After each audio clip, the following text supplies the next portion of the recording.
Hi, I'm Tim Pritchard, Sustainability Coordinator with Five Rivers MetroParks, and here with Master Recycler Mike Fanelli to talk about recycling right and to get better at recycling and do more with it.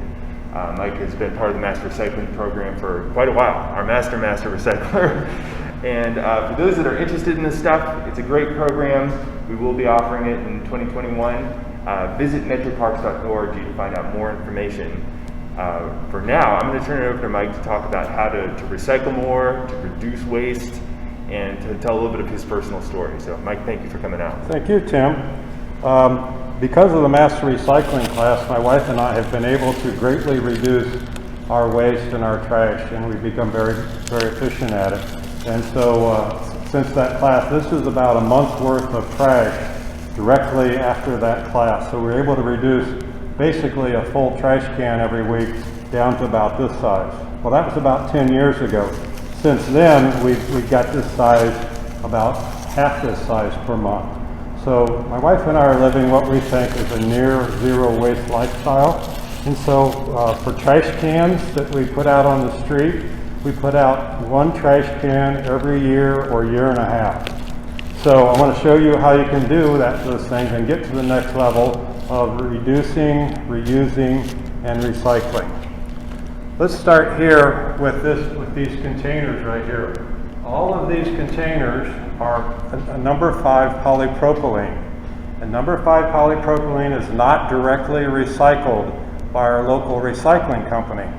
But as mentioned previously in one of the intros, that these can be sent boxed up and shipped to a company called Preserve Plastics in Massachusetts, and or taken to Whole Foods if your local Whole Foods store is still accepting them. And what Preserve Plastic does is they make that number 5 polypropylene into toothbrush handles, razor blade handles, and containers, reusable containers for carryout. And so that's what we save up a load and ship them off to Preserve, and or look for a Whole Foods store that will take them. Also important is all clothing and fiber, any kind of fiber. Goodwill and St. Vincent's de Paul has a truckload every 2 days of fiber that they sell that's baled, and they make a lot of money off of it. So don't think because you have rags or clothing that Goodwill doesn't want it. They will take everything, including shoes. So that's a good way to save on throwing things in your trash can. We all have vacuum cleaners, and a lot of the newer vacuum cleaners are bagless vacuum cleaners. So if you don't have a bagless vacuum cleaner yet, maybe your next vacuum cleaner could be bagless, and then you wouldn't have the bag to have to throw out. If you have a bagless vacuum cleaner, you can take that stuff that you've collected and put it into your compost bin, which we're going to be talking about in a little bit. So we talked about refusing straws at restaurants. So here are some alternatives. Maybe, first of all, you don't need a straw, but you want to try to catch the waitress before she gives you that straw, because once it's on the table, you're kind of stuck with it. So they make compostable straws now. They make silicone rubber straws. They make stainless steel straws. Here's another kind of silicone, and they make hard cardboard straws. So lots of options that you can. They even have one that collapses, a telescoping straw. So if you're a straw user, or your kids are, you might look into these alternatives. For wrapping food, I want to try to get away from using plastic like saran wrap and plastic wrap. So some alternatives are, first of all, go back to aluminum foil, which we use for years.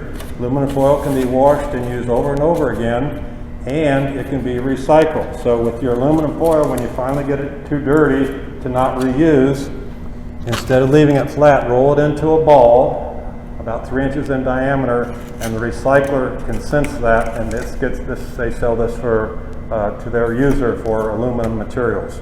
So reuse all aluminum if you can.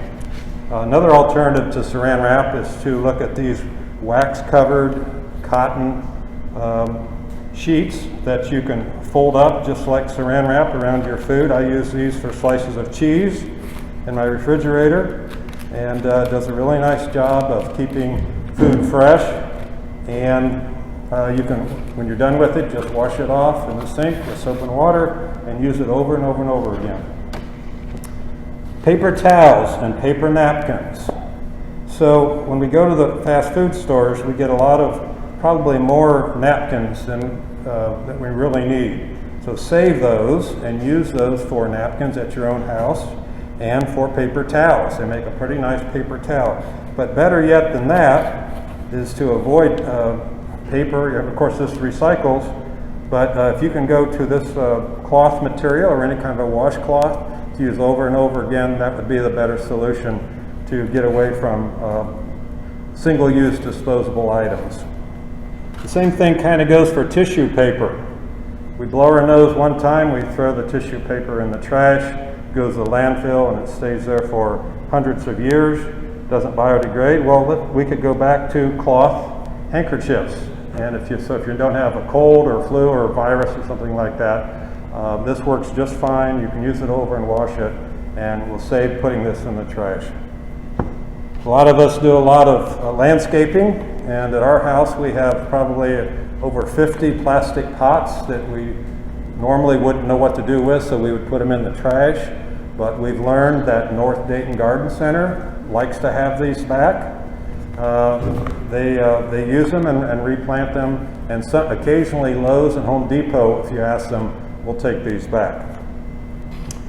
We talked earlier about gable top containers like milk containers. I just want to make sure that you also know that this type of container that soups come in, and sometimes soy milk, it's called a shelf-stable container. These are also, both of these are recyclable in your recycling container.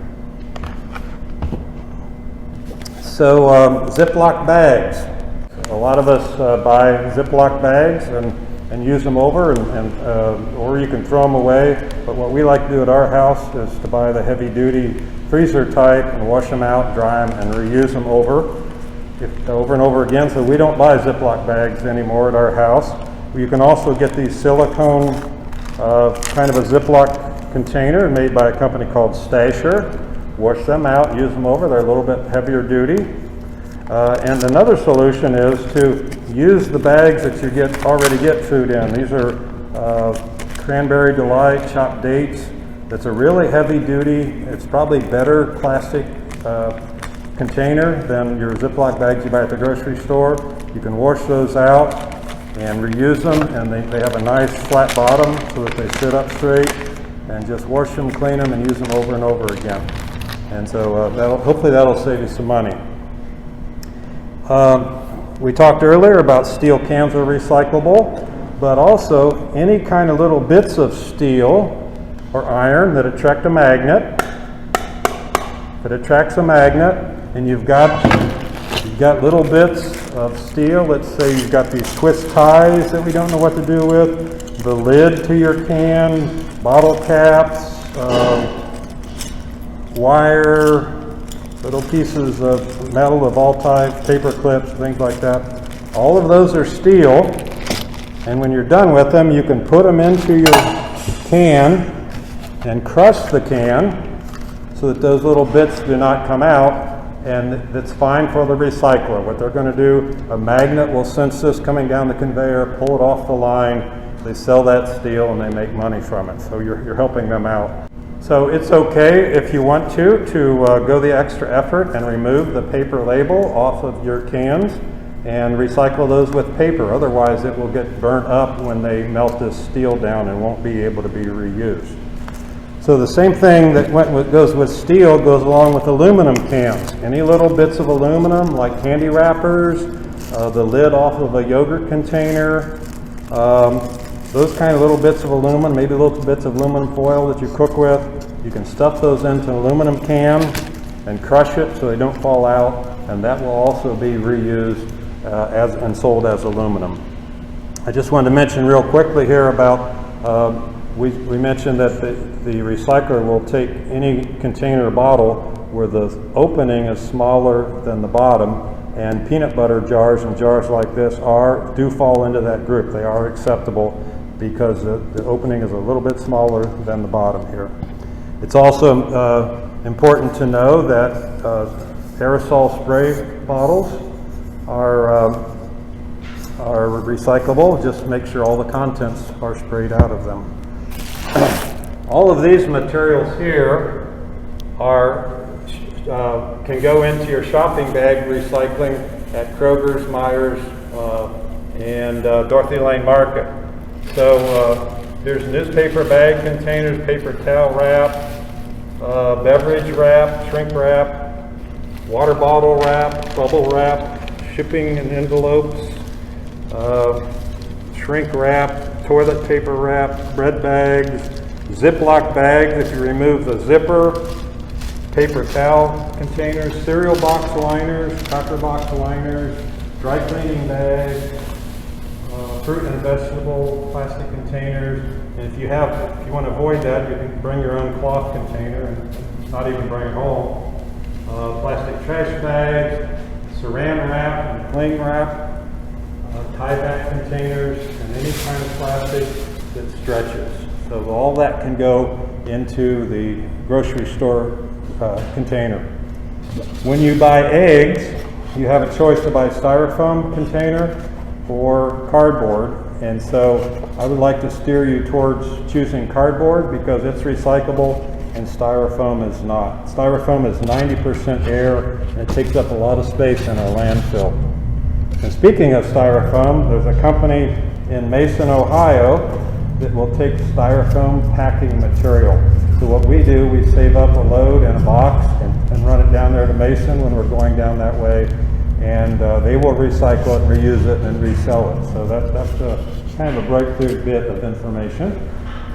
Some people ask, is it okay to crush containers? And the answer is yes. Actually, our recycler prefers containers to be crushed because they can have less space and they can sort them out easier. Coffee pods. There's enough coffee pods made so far to go around the world 7 times. So what you might think about doing, if you haven't already, is just do your own refillable container. And a big part of getting to zero waste is composting. About 30% of all trash is compostable. And so there's a special class that Five Rivers MetroParks offers on helping you get to the next level of composting. Shows you all the details of how to do that.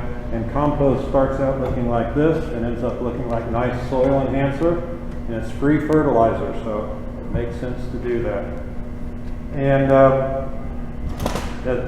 here in Dayton we have a STEM school, and the STEM school collects any kind of food wrapper that has this foil coating on it. And they sell it to a company called TerraCycle, and they make money off of it, and they get rewards and awards from them. And what I do with these as well is I take CDs and cut them halfway through and glue them with a glue gun, and then cut this foil up into strips, and I put these out in my trees and decorate my yard with them. So that's another way to reuse something that we typically would throw away. So, Tim? Well, Mike, thank you so much. These are great tips. We appreciate all your knowledge and expertise in the area of mass recycling. And one thing that dawned on me while I was listening to your talk is just people getting involved in zero waste lifestyle or near zero waste. One of the first steps is starting to use reusable bags. And everybody talks about the phenomenon where you buy all these reusable bags and then inevitably forget them when you walk into the store. I think you've got a pro tip on that too, don't you? I think I have a solution for that that I'd like to share. And so when you get out of your car, you're always unlocking or locking your seatbelt, hopefully. But, so what you could do is take your reusable shopping bag and tuck it down between your seat and your console and hook it over your seatbelt receptor. And so every time that you click in or click out, you're touching the handles of your reusable shopping bag. Hopefully that will remind you to take that into the store with you so that you don't get stuck with a plastic bag that you don't know what to do with. And also some of the ladies like to put these in their purses, which are another way to keep them handy. And sometimes even I fold them up into a triangle like an American flag and make that a reusable bag. So that's a triangle fold plastic bag that it can take into stores as well. Excellent ideas. And as a reminder, when the public's shopping at 2nd Street Market, we have Leave a Bag, Take a Bag station where you can leave your extra bags, or if you happen to forget yours that day, pick one up while you're shopping. 2nd Street Market also offers battery recycling for the public. We collect batteries here that get taken to the transfer station at Montgomery County Solid Waste District. And during the holiday season, November through January, we also collect holiday lights, cords, anything that has copper wiring in it as well. Partnership program with Cohen. We'd like to encourage anybody who's interested in this stuff to sign up for our Master Recycling program. That's a partnership with Montgomery County Solid Waste, and really the best opportunity to learn all about this and become a community advocate for waste management. For more information, visit MetroParks.org to find out about Master Recycling and to view our webpage about where to recycle just about everything. Thanks so much, and appreciate your participation, Mike. You're very welcome.